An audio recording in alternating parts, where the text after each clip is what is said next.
नमस्कार दोस्तों, आप देख रहे हैं अनुभवी आंखें न्यूज और मैं हूं आपके साथ संतोष गुप्ता। आइए देखते हैं दिल्ली की ये खास बड़ी खबर। आपको बता दें कि दलितों के विख्यात नेता रामविलास पासवान की 79वीं जयंती फूलमाला अर्पित कर मनाई गई।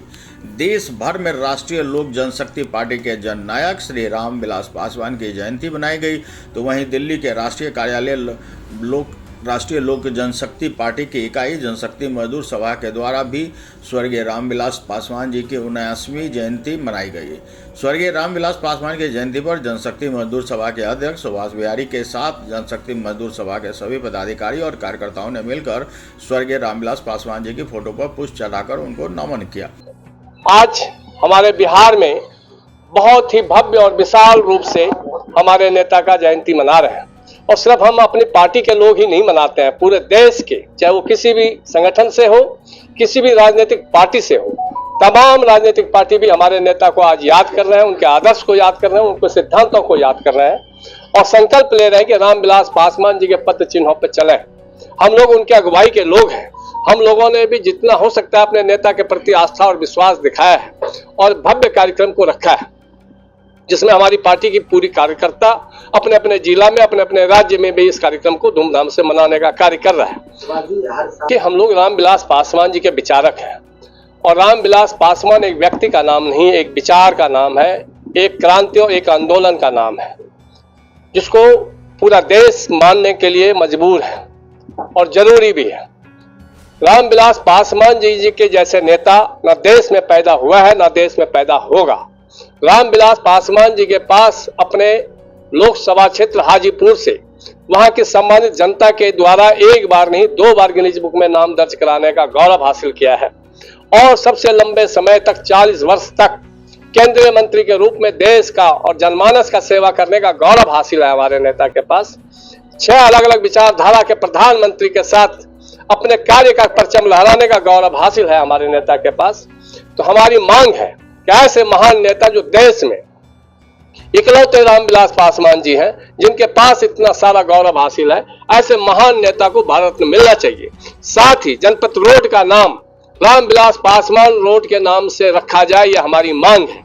और यह मांग जब से पद्म भूषण भारत सरकार के द्वारा हमारे नेता को दिया गया, मैंने सरकार का आभार प्रकट करते हुए साथ ही हमने यह अपील किया कि हमारे नेता का जो कद है, हमारे नेता का जो परचम है, हमारे नेता का जो नाम है, और हमारे नेता के प्रति जो आस्था रखने वाले लाखों लाख उनके कार्यकर्ता, उनके चाहने वाले लोग हैं, उनकी मांग है कि हमारे नेता को भारत रत्न मिला जाए। और रामविलास पासवान जी बहुत लंबे समय तक उस आवास में रहा है, और निश्चित रूप से 12 जनपद का पहचान और जनपद रोड का पहचान रामविलास पासवान जी के कारण हुआ, और रामविलास पासवान जी के नाम से उस बंगले का और उस रोड को लोग पहचानने लग गए। तो हमारी मांग थी कि उस भवन को, उस बंगलों को रामविलास पासवान जी का संग्रहालय बना जाए। साथ में हर राज्य में, हर जिले में और देश की राजधानी में रामविलास पासवान जी का स्टैचू लगे। आपको बता दें, उनके बेटे चिराग पासवान ने बिहार में आदम कद उनकी तस्वीर पर फूलमाला अर्पित कर श्रद्धा सुमन अर्पित किया। जनशक्ति मजदूर सभा के राष्ट्रीय अध्यक्ष सुभाष बिहारी ने कहा कि हमारे प्रिय नेता स्वर्गीय रामविलास पासवान दलितों के नेता रहे हैं, हमेशा उन्होंने दलितों के लिए काम किया है। सुभाष बिहारी ने कहा कि भारत सरकार में मंत्री रहे स्वर्गीय रामविलास पासवान को भारत रत्न से सम्मानित किया जाए। आपको बता दें कि दलितों के बेहद मशहूर नेता रहे रामविलास पासवान के बेटे हैं चिराग पासवान, और इस बार बिहार विधानसभा में वो नई पारी खेलने को तैयार है। राजधानी दिल्ली से अजीत कुमार की report.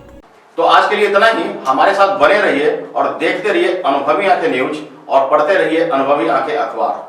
Social sites, online channel पे जाकर आप हमारे चैनल्स को देख सकते हैं, लाइक और सब्सक्राइब भी कर दीजिए। दोस्तों, आप हमसे जुड़ने के लिए अपना पासपोर्ट साइज फोटो और एक आधार कार्ड की फोटोकॉपी हमें भेज दें और हमसे जुड़ें। हमारे से जुड़ने के लिए इस नंबर पे आप हमसे बात कीजिए। हमारा नंबर है 8826227802।